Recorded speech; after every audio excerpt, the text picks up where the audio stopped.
Welcome to the show, Mr. Ganesh. Thank you. Can you tell us about the company? What is it into, and what segment do you work in? All right. So we work in one of the most demanding in the market, that is robotic process automation. We started our journey as an RPA. Now we do intelligent process automations. We provide a solution for automation, digital transformation. That's our main objective of our organization. So, what segment are you working in? Who are your clients? So our clients, we support almost 10 industry verticals. We are supporting logistics operations, and we support automobile, manufacturing, healthcare side, then insurance, retail and facility management, BFS side. Uh, Most importantly, we support some of the shared services also.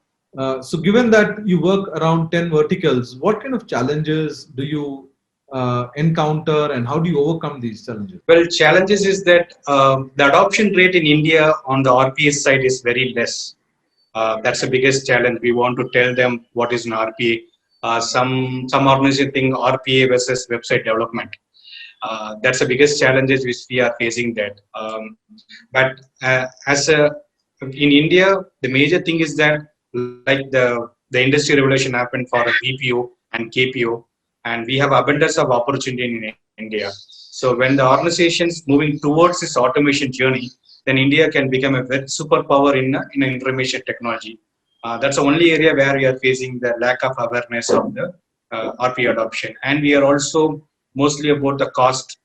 Now we are talking about the cost, but it is not about the cost here. It is about how you are competent yourself with another organization, other industries. That's the area where we face a problem, but now we are overcoming. We are supporting India's largest third-party assurance. We are supporting largest manufacturing in the world also. So in that, people are understanding. We are getting a slow transition on that. For the benefit of our viewers, tell us, explain to them what RPA is. RPA is we start is it is it's automation, right? It started in 1970s and 1918. The automation is actually started. The major challenges in automation, the major transformation happened from the automobile side and manufacturing. That's the area where in ITs it started in 1990s, and this started with small automation like in a macro automation, Excel automation. As you know that many organizations they live with a Excel sheet, and they have a lot of invoice, purchase order, operating system, purchase order, all this stuff is there, and they don't know there's a lot of manual work has been processed for a cross checking, for a validation, all the things. Whatever the human can do, right? It mimics the action. That is called RPA. So that is a fundamental of robotic process automation. That's one major thing, and it is like just mimic the mimic the human actions.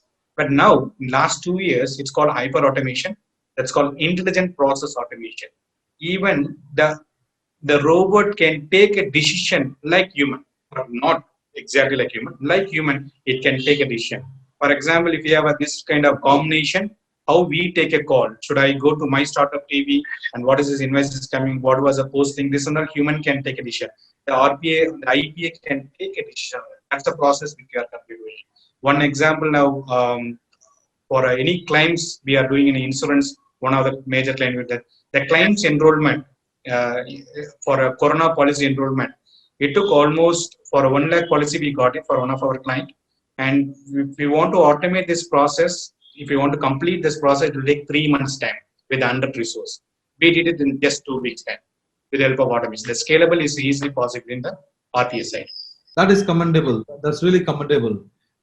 So, how would you make this, or what would you be doing, or what you have already done to make this solution that you offer affordable for small businesses, micro businesses? That's a great question. What you are asking that. I mean, this automation is costlier. Okay. Only the enterprise organization, the bigger organization, they can take this kind of stuff. Um, it's uh, it's a challenging one now. It is like what you pay, what you get now, right?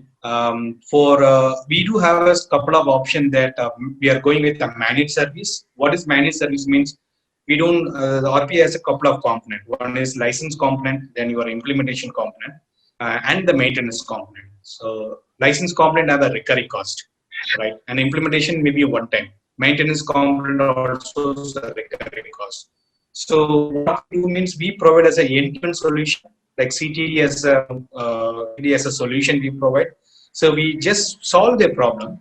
So they don't want to worry about, do I need to, spend the money on the license and how much for the implementation. So that solution which we are coming up with, that in fact we supported for a couple of our clients. They're really happy about it, including infrastructure we have provided them.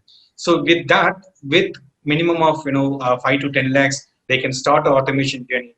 Once they are getting an ROI, return of investment, then they can move to the next level too. Is there any support that your industry needs from either from the government or from the from the industry bodies that can make your solution affordable? No, as I said, the awareness is a big problem, right? If government is creating, like Nasscom, they are partnering, right? They are creating a lot of awareness that how this automation is going to help, how we can be competitive with other countries like China and other countries. If you really want to compete, this automation is going to be the main thing, and there should be a lot of boost up should be there. Maybe some kind of subsidy they are giving. If you are automating this many process, then you will get some subsidy rate.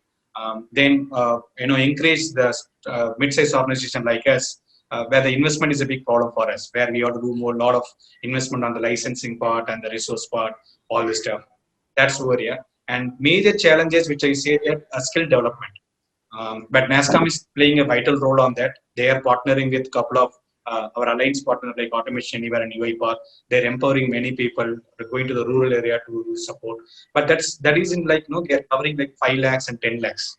We are talking about 1.6 billion population. In that, majorly we are covering like 80, almost 80 lakhs people are there. Potential people are there. How we are going to do the large scale? Maybe if government is coming up, it is not only a Nasscom is taking step. Government also should take a step, and that may be a big thing. Like some few colleges, engineer colleges, they are taking a step on training the people on RP. But even academic colleges also should take a step on that. For a company like yours, being part of NASTech 2020, what does it mean? Well, this is a great honor to be part of that, and especially I want to thank even my startup TV that this is a great opportunity now after the COVID-19 situation. We can't go and meet anybody, client. I usually travel pan India. Like even though I'm Chennai based, I go to Bangalore and Hyderabad, Kerala, and meet Mumbai, and all the clients I'm meeting there. But now it is because of last 3-4 months we are not able to travel anything. Nasdaq is a great opportunity, and only the digital things are happening, right? So Nasdaq is providing this opportunity, point number one. And now we don't restrict ourselves only in the pan India. So in this COVID thing, we changed our business strategy. Now we are supporting US. We are also started. We are in a discussion with Canada, Singapore, and Malaysia. So that's opportunities get. And Nasscom is also providing that kind of real platform. I'm looking forward on the solutions and meeting a lot of people on this virtual forum, and that help us to create more visibility. Our company visibility will be getting there. My Startup TV is a channel for startups and businesses like yours. How do you see this channel? It's a great platform. Okay, so we are not like TCS or Cognizant or Capgemini, right?